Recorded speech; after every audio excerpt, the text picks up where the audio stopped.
সেন্সেক্স একটা অদ্ভুত জায়গাতে দাঁড়িয়ে রয়েছে। আমরা সেন্সেক্সের অ্যানালিসিস করব এই ভিডিওতে। আমি সুররঞ্জন গঙ্গোপাধ্যায় আপনাদের সবাইকে স্বাগত জানাচ্ছি। চলুন ভিডিওটা শুরু করি।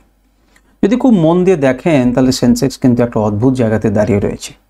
উইকলি ক্যান্ডেলে মনে হচ্ছে যেন ভালো জায়গায় দাঁড়িয়ে রয়েছে, উইকলি ক্যান্ডেলে ধাক্কা খাচ্ছে, মান্থলি ক্যান্ডেলেও ধাক্কা খাচ্ছে, ডেলি ক্যান্ডেলে যাবো কিন্তু যাবো না এরকম ধরনের একটা ভাব তৈরি করে রয়েছে। 1 ঘন্টা টাইম ফ্রেমে মনে হচ্ছে যেন একটুখানি ভালো, 15 মিনিটে যেন একটুখানি ভালো। তো আমরা সমস্ত জায়গাগুলোকে দেখব যে কোন জায়গাতে আদতে সেন্সেক্স দাঁড়িয়ে রয়েছে এবং সেন্সেক্সের কালকে অর্থাৎ এক্সপায়ারির দিনে আমাদের কি করা উচিত। তারপর আমরা দেখব যে আজকে কেমনভাবে ট্রেড করতে হতো। তো প্রত্যেকগুলোই আলোচনা করব। একটা সাইকোলজিক্যাল লেভেলের উপরে কিন্তু সেন্সেক্স এসে দাঁড়িয়ে রয়েছে, সেটি হচ্ছে 81,500 লেভেলের উপরে কিন্তু জয় করেছে। 300 পয়েন্টের মতো তার থেকে বেশি উপরে কিন্তু সে ক্লোজিং দিয়েছে। সুতরাং কাগজে কলমে কিন্তু আপনাদেরকে ভালো বলতেই হবে। আর সারাদিনের রেঞ্জ ছিল প্রায় 450 পয়েন্টের মতো, যেখানে কিন্তু ট্রেড করার জন্য আপনার কাছে ভালো সুযোগ ছিল। এরকম করে ওপেন হয়েছি প্রথমে সাইকোলজি লেভেলের উপরে, তারপর প্রায় 140 পয়েন্ট নিচে নেমে গেছে এবং সেখান থেকে 350 ধরুন, 350 থেকে প্রায় 800 পর্যন্ত উঠেছে। তাহলে 450 পয়েন্টের একটা মুভ নিচে থেকে উপরে পর্যন্ত কিন্তু এসেছে। আচ্ছা, এই মুভটাকে কি ধরা যেত, কেমন করে ট্রেড করতে হতো, কেমন জায়গায় দাঁড়িয়ে, প্রত্যেকটা আলোচনা করব। প্রথমেই মান্থলি ক্যান্ডেল। মান্থলি ক্যান্ডেল আমরা কি মনে হচ্ছে যে রেজিস্ট্যান্সকে কি এখনো জয় করতে পেরেছে? না, তাহলে রেজিস্ট্যান্স ফেস করছে, নিচের দিক থেকে একে তুলে নিয়ে যাওয়ার চেষ্টা করছে, কিন্তু রেজিস্ট্যান্স ফেস করছে। খুব ভালো কথা। সুতরাং খুব ক্লিয়ার ইন্ডিকেশন আমরা পাচ্ছি না।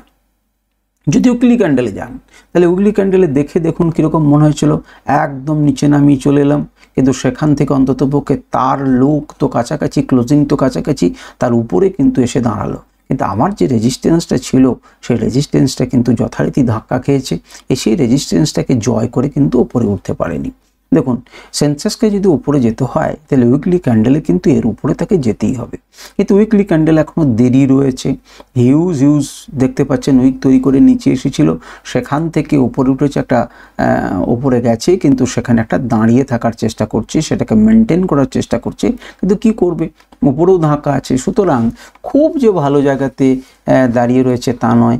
অনেকেই বলতে পারেন যে এখান থেকে ব্রেকআউট করেছিল, এটাকে রিটেস্ট করলো, এবারে মার্কেট নিচের দিকে ফল করবে, হতে পারে। আপনারা কি করবেন, আপনারা এই লেভেলটাকে মোটামুটিভাবে দেখবেন।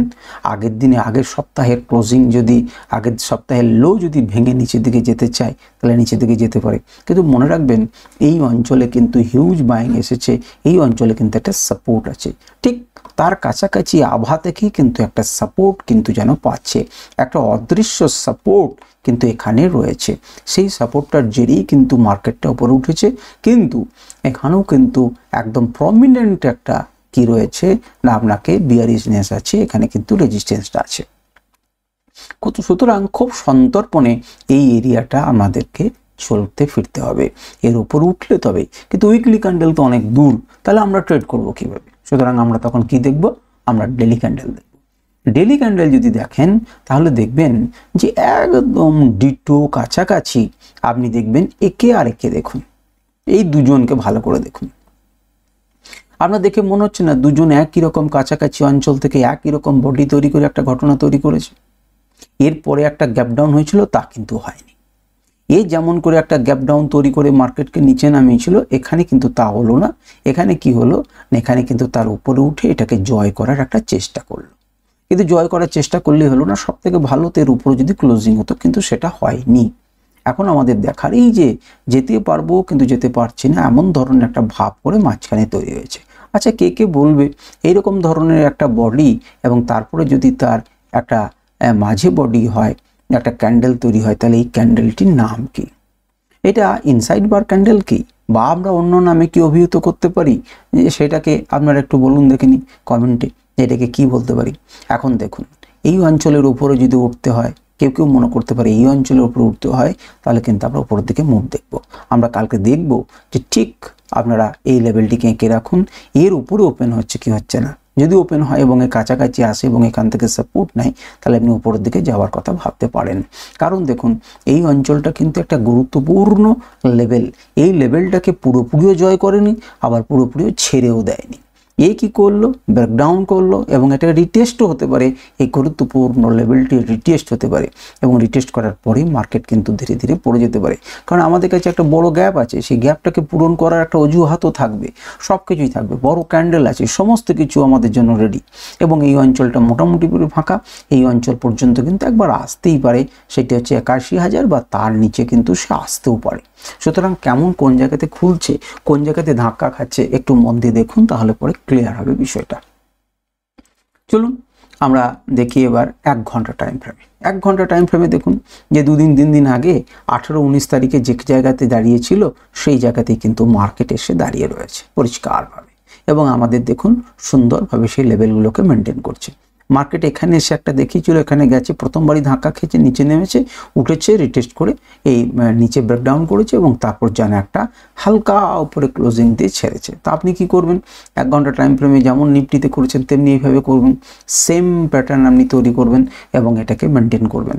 এর উপরে গেলে পরে উপরে, নিচে গেলে নিচে, লেভেল আপনাদের কাছে আছে। 1 ঘন্টা টাইম ফ্রেমে আপনারা এইভাবে ট্রেড করুন। এরপরে চলে আসুন 15 মিনিট টাইম ফ্রেমে। 15 মিনিট টাইম ফ্রেমে আপনারা দেখুন, 15 মিনিট টাইম ফ্রেমে দেখুন প্রথমেই শেষটা কি করেছেন, উপরের দিকে যাওয়া, টেনে দেখুন নিচে নামিয়েছে, নিচে নামিয়ে কিন্তু ছাড় দেয়নি, এখান থেকে মার্কেট তুলেছে। কেন, আপনারা যদি মন দিয়ে দেখেন এই ক্যান্ডেলটাকে দেখুন, আমি যেটাকে দেখাতে চাইছি যেটুকুকে নোট করব সেটুকুকে দেখবেন। দেখুন মার্কেট নিচে নেমেছিল, এখান থেকে মার্কেট উপর উঠেছে, নিচে নেমেছে, তারপর উপরে গেছে। এখানে দেখুন মার্কেট নিচে নেমেছে, প্রথমে উপরে গেছে, নিচে নেমেছে, উপরে গেছে, একদম হুবহু। ভালো করে তাকিয়ে দেখুন, নাম্বার 1, নাম্বার 2, নাম্বার 3, নাম্বার 4। এখানে দেখুন number 1, number 2, number 3, number 4, same pattern দেখুন একই রকম করে ভেঙেছে। এবং যদি দেখেন এখানে এসে দেখুন এখানে দাঁড় করিয়ে একটুখানি উপরে উঠেছে, এখানেও কিন্তু দাঁড় করিয়ে একটুখানি উপরে উঠেছে। তাহলে খুব ক্লিয়ারভাবে দেখতে পাচ্ছেন এই লেভেলগুলো কেমন করে প্লে হচ্ছে এবং এক্স্যাক্ট নিয়ম অনুযায়ী টাইপ মেনটেন করে ইতিহাসকে মেনে নিয়ে কিন্তু একই রকম ধরনের ঘটনা হয়েছে। এখন তাহলে কি এই সেম জিনিসটাকে আমরা দেখব? এখন প্রশ্ন হচ্ছে এটি, সেম জিনিসকে কি আমরা দেখব? আমরা জানি না। মার্কেট যদি খোলে এবং এই লেভেলটাকে যদি মেনটেন করে 81,500, এই লেভেলটাকে যদি মেনটেন করে থাকে, তাহলে আমরা একটা আপমুভ দেখতে পারি, আর যদি এর নিচে লেভেল খোলে তাহলে এখান থেকে একটা সাপোর্ট পাবে, এটা আপনার ফার্স্ট টার্গেট হবে এবং তারপর কিন্তু এই টার্গেটটা এবং প্রয়োজনে যদি খুব বিয়ারিশ থাকে তাহলে কিন্তু আরও নিচে। তা আপনি কি করবেন, আপনি এখানে একটা ট্রেন লাইনকে এঁকে রেখে দেন, আপনি এইভাবে একটা ট্রেন লাইনকে এঁকে রেখে দেন, বাস আপনার কাজ শেষ। আপনি এরপরে খালি এটাকে ফলো করবেন, তাহলে কাজ খতম হয়ে যাবে আপনার। আচ্ছা, এবারে 5 মিনিট টাইম ফ্রেমে আসুন। 5 মিনিট টাইম ফ্রেমে বোঝার চেষ্টা করুন। দেখুন কি ঘটনা ঘটেছে, মার্কেট ওপরে উঠেছে, মার্কেট নিচে নেমেছে, এই যে অঞ্চল, এই যে সাপোর্ট এরিয়া, ঠিক সেইখান থেকে সাপোর্ট নিয়ে ধীরে ধীরে উপরে উঠেছে, প্রথমে ধাক্কা খেয়েছে, নিচে নেমেছে, স্ট্রেট উঠেছে। যখনই এই চ্যানেলটাকে ব্রেক করেছে আপনি ট্রেড করতে পারতেন, ধাক্কা খেয়েছে, চ্যানেলটাকে ব্রেক করেছে, নিচে এসেছে। এই অঞ্চলে একটা দেখুন, এই অঞ্চলে রিসেন্ট অর্থাৎ লাইভ মার্কেটে এখানে কিন্তু একটা সাপোর্ট নিয়েছিল। আপনি যদি একটু ডান দিকে বাড়ান তাহলে এটা এখন কিসে পরিণত হয়ে যাবে, রেজিস্ট্যান্সে পরিণত হয়ে যাবে। যেটি সাপোর্ট ছিল সেটা রেজিস্ট্যান্সে পরিণত হয়েছে, ধাক্কা খেয়েছে, নিচে নেমেছে এবং এখানে একটা ডব্লু প্যাটার্নের মতো তৈরি করার চেষ্টা করছে। এর উপরে ক্লোজিং দেওয়ার পরে ফার্স্ট টার্গেট, সেকেন্ড টার্গেট, এইভাবে মার্কেট কিন্তু চলতে পারে। আপনি এই অঞ্চলটাকে একটা দাগ দিন, আপনি প্রয়োজনে এই অঞ্চলটাকে একটা দাগ দিন এবং সেই মতো করে ট্রেড করুন। এবং এই লেভেলগুলো আপনাদের চোখের সামনেই রয়েছে। তো দেখুন এটাকে কিন্তু টাচ করেনি, এখনো পর্যন্ত একে টাচ করেনি।